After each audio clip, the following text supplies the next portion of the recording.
donc c'est Alazim Musique, c'est un collectif de musiciens qui rassemble Sylvain Giraud, Erwan Amon, Yannick Martin et François Robin, qui est basé en Loire-Atlantique, qui a été créé il y a 5 ans. En fait, c'est une histoire collective déjà, donc il y a une dimension très amicale, très fraternelle. C'est l'envie de faire des choses ensemble et puis d'être dans l'expérimentation artistique et puis de produire des choses qui ont du sens dans une société qui en a sûrement de moins en moins.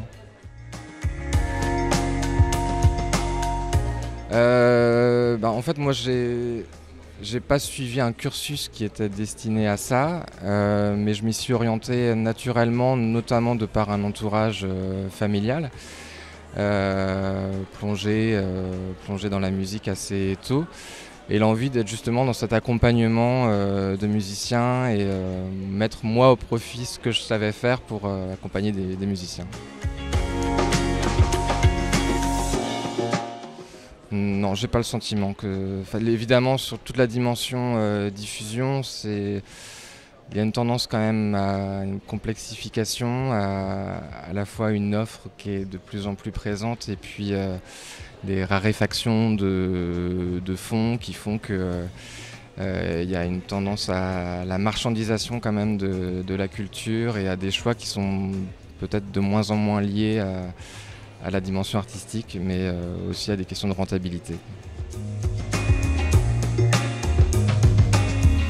Alors sur les bis, moi personnellement, j'ai pas forcément toujours l'occasion de voir des spectacles. Généralement, on en produisait.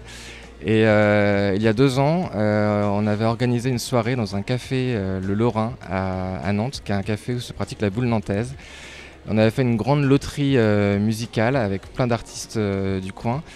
Et c'était aussi le jour où avait été actée la décision de l'annulation de la construction de l'aéroport de Notre-Dame-des-Landes, sur lequel les musiciens de notre collectif étaient assez engagés depuis de longues années.